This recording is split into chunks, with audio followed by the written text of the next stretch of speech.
Non, c'est pas la possibilité de revenir dans la course, c'est tout simplement un match où, au-delà de certaines qualités qu'on peut avoir ou défauts qu'on peut avoir, il y a d'abord une revanche à prendre sur ce qui s'est passé il y a 5 mois à Nice.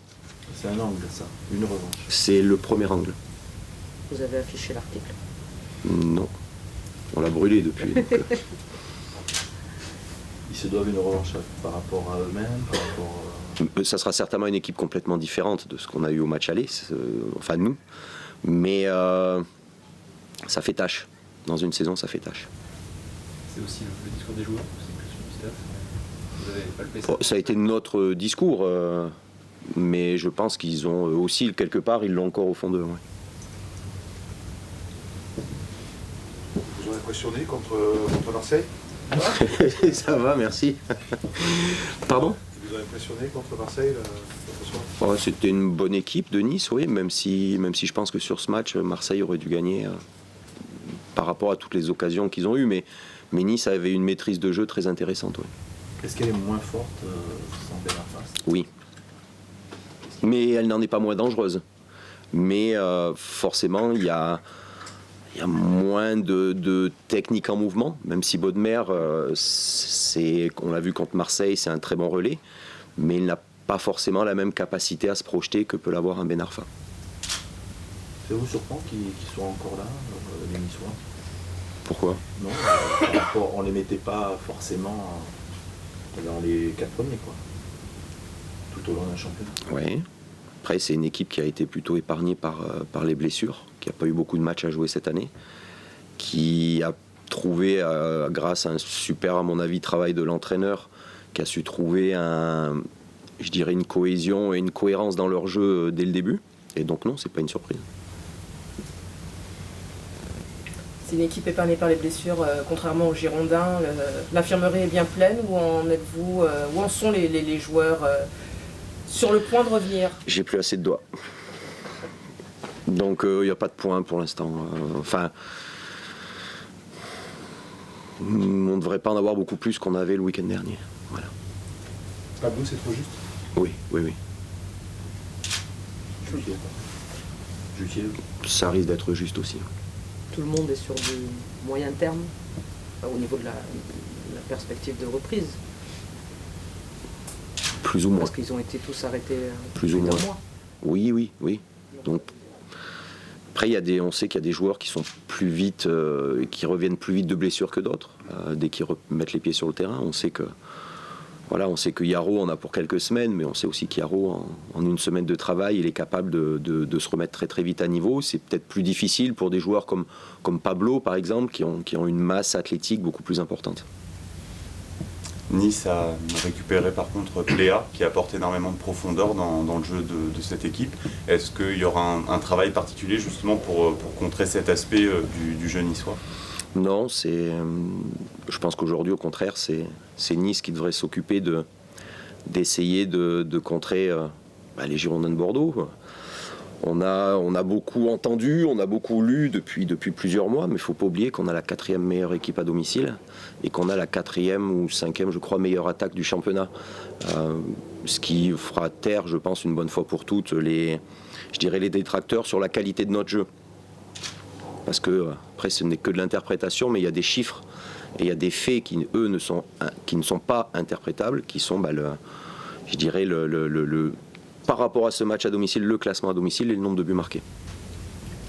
En parlant de chiffres, justement, vous annonciez il n'y a pas très longtemps une statistique qui est une réalité aussi, c'est que Bordeaux prend un carton jaune tous les 3-4 fautes à l'extérieur.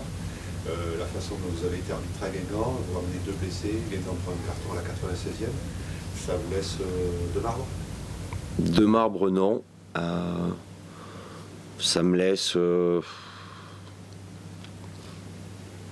faute sur Lyon, c'est très fortement perplexe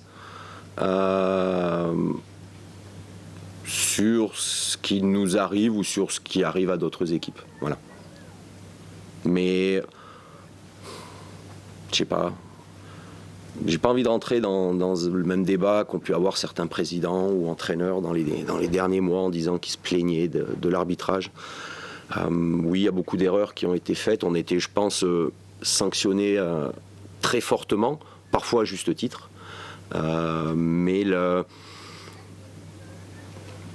la seule chose, je pense, qui est importante dans l'arbitrage, qu'on soit Paris, Bordeaux, Lille ou Troyes, c'est d'avoir une uniformité dans les prises de décision. Je pense que ça serait bien. Voilà, tout simplement, ça serait bien. Vous avez fait 9 fautes, ils en ont fait 18. Les cartons, vous avez fait 17 fautes et vous aviez ramené 4 cartons. C'est vous qui avancez ces chiffres, c'est pas moi. Ce serait bien que vous les avanciez plus souvent. Oui, je mets les pieds dans le plat. Est-ce qu'on peut vous demander des précisions ou des nouvelles, en tout cas, sur les éventuelles levées de sanctions? On a reçu le communiqué hier du club qui nous dit que la mine revient à l'entraînement. Mais après tout, c'est vrai, on peut revenir à l'entraînement et puis aller passer un an en CFA. On voulait savoir si c'était synonyme de levée de sanctions, si c'était le chemin que vous prenez. Le club a fait des communiqués. Les sanctions ont été prises par le club, pas par l'entraîneur. Donc pour toute question par rapport à ça, je vous renvoie vers les dirigeants parce que... Je leur pose différemment, le fait qu'il soit dans le groupe, ça veut dire qu'à l'entraînement, ça veut dire que vous pouvez le mettre sur la feuille de match, ça veut dire qu'on peut interpréter ça comme une levée de sanctions. Écoutez, moi mon président a décidé de le mettre à pied après le match de Nantes. Il a décidé de lever la mise à pied. Voilà, je suis simplement entraîneur. D'accord, donc il est sélectionnable À partir du moment où la mise à pied est levée, c'est pas à moi d'établir les sanctions en interne. On a un président, un actionnaire pour ça, c'est à eux de s'occuper de ce genre de problématiques. Et on saura, pour Jérôme, vendredi, c'est ça? Il sera reçu vendredi. Donc on saura après... Il sera reçu vendredi. Vous ne mêlez pas à ça, quoi. Non, pourquoi je m'en mêlerais? Ce sont des décisions de club, pas des décisions d'entraîneur. Et ça joue sur le sportif, forcément aussi. Vous pouvez prendre des sanctions sportives.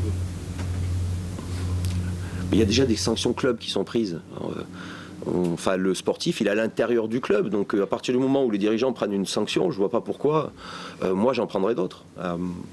Moi je me fie à l'expérience et je dirais au sens de la mesure de mon président.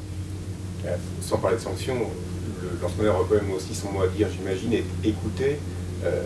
Parce qu'en termes de... Forcément qu'un entraîneur a son mot à dire quand ça touche le sportif. Après, il ne faut pas oublier qu'un entraîneur, c'est jamais lui qui a le dernier mot. En l'occurrence, vous aviez peut-être des besoins, vu aussi le nombre de joueurs à l'infirmerie. Si vous essayez de me faire dire que j'ai demandé à mon président de suspendre la mine pour la durée la plus courte possible, non, vous faites erreur. Voilà, c'est simplement votre interprétation, pas la mienne. Juste si on ouvre un petit peu, c'est dans l'air du temps, mais vous avez dû vous entendre parler du Aurier Gate, j'imagine. Quand vous voyez ce qui se passe à Paris, est-ce qu'on relativise finalement, c'est des choses qui arrivent dans des clubs, des frictions entre joueurs, est-ce que ça relativise aussi l'affaire Prior-Savian, entre guillemets? Je sais pas, j'ai vu aussi, ça s'est passé à Montpellier, sur le terrain. Ouais. Mais personne vraiment n'en a parlé, ça a intéressé personne. Pendant 3 minutes, ça a intéressé. Nous, ce qui s'est passé, c'était il y a une semaine. Une semaine après, ce qui s'est passé entre je crois, Dabo et Boudbouz, plus personne n'en parlait. Oui, mais ça a été découpillé par les joueurs qui se sont fait un câlin à la fin du match. Qui vous dit que nos joueurs se sont pas fait un câlin au Grand Hôtel, dans la belle suite au dernier étage avec le jacuzzi. Hein, on ne sait pas ça. On ne sait pas, peut-être. Hein, on ne sait pas. Donc c'est pour ça que je vous demande, je reviens sur la question pour Aurier, est-ce que vous ne dites pas... J'étais pas invité dans le jacuzzi, donc je ne peux pas vous dire... voilà. C'est dommage pour vous. Mais est-ce que quand vous voyez ce qui se passe avec Aurier, ça vous incite pas justement à prendre du recul sur toutes ces choses-là? C'est super grave quand même, je sais pas, votre avis. Je sais pas. Après, il y a mon avis d'entraîneur, il y a mon avis d'homme. Mon avis d'entraîneur dit que c'est impardonnable. Mon avis d'homme, il est quand même différent.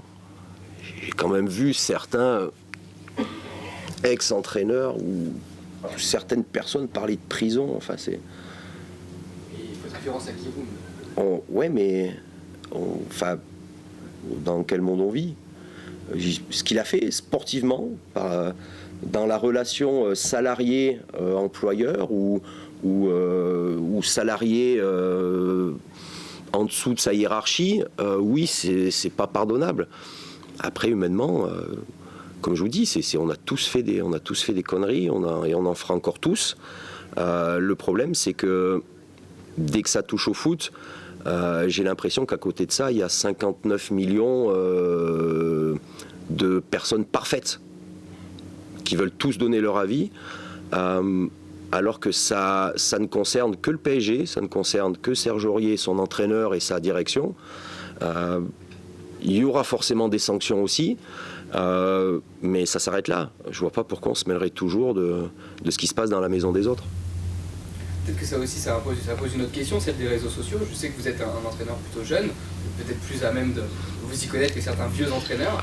Est-ce que vous mettiez des réseaux sociaux? Là, vous vous trompez beaucoup. Je connais de nom tous ces trucs, sauf apparemment ce truc. Périscope. Ça, j'avais jamais entendu, mais à part connaître les noms des réseaux sociaux, je sais même pas comment ça marche. Donc, vous demandez à vos joueurs justement de ne pas y aller ou d'avoir un community manager, ou c'est un truc dont vous vous méfiez? C'est difficile. Ça a été souvent évoqué. Je pense que la presse, en règle générale, là-dessus a fait son travail sur la mise en garde, parce que souvent les jeunes sont sur des réseaux sociaux. Et c'est de l'actualité, et dès qu'ils mettent un mot sur un réseau social, ça part tout de suite. Donc on est souvent dans l'émotion, dans la réaction, et c'est jamais très bon. C'est jamais très bon. Le fait d'avoir une semaine maintenant à chaque fois pour préparer les matchs, ça change complètement la donne. C'est notre première. Donc on va attendre un peu avant de vous dire si ça change la donne. Mais c'est sûr que par rapport à notre infirmerie, par rapport à certains joueurs qui avaient beaucoup trop joué ces derniers temps, c'est sûr que ça a fait du bien d'avoir au moins une journée de récupération. Vous évoquiez Claude Puel tout à l'heure. Oui. Vous aviez dit il y a quelques mois que c'était un entraîneur qui vous avait sorti au bout de 20 minutes de jeu une fois. Oui. Quel souvenir vous gardez de ces méthodes, en quoi il vous a marqué? D'excellents souvenirs. D'excellents souvenirs. Des méthodes, un style qui vous a plutôt marqué ou pas Je pense qu'il a peut-être un peu évolué. Moi, j'ai connu un Claude, jeune entraîneur, donc avec peu de sens de la mesure. C'était très difficile, mais c'était une super école. C'était une super école, et encore plus humainement, parce que peut-être mis à part dans un club où à un moment donné il est passé, ça s'est pas bien passé. Je crois que tous ceux qui fréquentent ou côtoient Claude sont tous plus que positifs concernant l'homme. Il y a l'avant Lyon et l'après Lyon au niveau entraîneur. Lui, il a un peu dit. Oui, mais après Lyon, c'est peut-être le seul club qu'il a eu où les profils de joueurs étaient différents. À Monaco au début aussi, il avait quand même de grands joueurs. C'était quand même une génération où il y avait Trezeguet, Henry, Gallardo, Barthez, donc il y avait quand même de très très grands joueurs. Mais depuis, entre Lille et Nice, il a fait sortir beaucoup de jeunes. Il a essayé de structurer ces deux clubs, plus que, je dirais, sa fonction d'entraîneur lui autorisait ou lui permettait. Il a vraiment eu une action club. Il s'est occupé aussi de la formation. Et on a vu à Lille, à Nice, que les changements qu'il a pu apporter dans la formation ont aussi apporté beaucoup de bonnes choses. Donc Lyon, ça a été vraiment une équipe où, à ce moment-là, Lyon était en plein aux plus grandes heures de son histoire, avec peut-être des joueurs un peu plus difficiles à gérer ou différents. Et ça lui correspondait peut-être moins. Peut-être que s'il est retourné aujourd'hui, il pourrait réussir. Mais après, même si son passage à Lyon, il n'y a pas forcément eu des titres, c'est pas forcément un échec personnel de sa part. C'est un très bon coach sur la post-formation pour l'arrivée des jeunes. C'est un coach qui fait sortir beaucoup de jeunes et qui permet, je dirais à long terme, de pérenniser les clubs. Parce que c'est ça aussi qui est indispensable. c'est un moment donné d'avoir des entraîneurs qui, par leurs décisions, prennent des décisions club et pas simplement des décisions pour gagner ou un titre ou une coupe à très court terme et puis partir et laisser un club dans un état catastrophique. On peut faire un comparatif Nice-Bordeaux justement par rapport à ça. L'année dernière, il a lancé des jeunes, ça marchait pas trop. Là, c'est une deuxième année, donc c'est forcément mieux. Est-ce qu'on peut faire une comparaison? On lance beaucoup de jeunes. Oui, on lance beaucoup de jeunes. Les jeunes arrivent. Oui. Bah, comme je vous dis, c'est une façon de pérenniser un club. Avec l'effectif aujourd'hui des Girondins, si vous couplez ça peut-être avec 2-3 joueurs cadres qui pourraient arriver l'été prochain, je pense que les Girondins, dans les années qui arrivent, auront une très belle carte à jouer. Et surtout auront je dirais peut-être un socle financier beaucoup plus stable que depuis 5-6 ans. Simplement, est-ce que vous avez jeté un œil au match du PSG hier, apparemment, et qu'est-ce que vous en Oui. pensez? Même plus qu'un œil. Les deux. Sans dire que j'avais mis le maillot du PSG, comme forcément tous les Français, j'étais pour le PSG hier soir. C'est un match de très haut niveau, qui aurait pu basculer d'un côté comme de l'autre. Mais je dirais que sur le contenu, sur les intentions de jeu, le PSG m'a quand même mieux plu que Chelsea. Par rapport aux autres années aussi, aux autres confrontations face à Chelsea, vous trouvez plus à même de pouvoir endosser ce maillot de favori, mais de grand club en Ligue des Champions? De toute façon, les grands clubs en Ligue des Champions, ils ne sont grands que quand ils gagnent la Champions League un jour. Donc Paris, je pense qu'il est sur le très bon chemin. Il leur manque pas grand-chose. Et c'est peut-être pour cette année. Si c'est pas pour cette année, ça sera peut-être pour l'année prochaine. Mais c'est sûr que Paris devient un candidat au titre, comme 3-4 autres clubs européens, oui. Très clairement. Juste une petite parenthèse, en fait, c'est un truc qui nous a un peu marqué. Souvent des petites parenthèses. C'est sur le premier communiqué, en fait, c'est celui de la semaine dernière. Il y a un terme qui nous a un peu marqué, c'était le terme cinédier. On ne connaissait pas, alors on remercie le club, parce que ça nous a trouvé un dictionnaire et on a découvert une allocution latine. On s'est dit, mais avant de savoir ce que ça voulait dire, on s'est dit peut-être c'est pour embrouiller ou je sais pas. Vous connaissiez, vous, cette expression cinédier? Sincèrement, ouais. J'ai dû la lire quelque part. Mais je me suis pas arrêté dessus. Vous pensez qu'ils ont réagi comment, les joueurs, quand le président à la radio vous a suspendu cinédier? Ils ont réagi, ils ont compris, vous pensez de suite? Faut leur poser la question. Mais est-ce que vos joueurs ont appris le latin? C'est pour ça, c'est du latin. C'est pas banal ce genre des mots comme ça dans des communiqués de club, merci. Mais voilà, c'était pour... Mais ça fait pas partie de la fameuse réforme de l'orthographe, oui.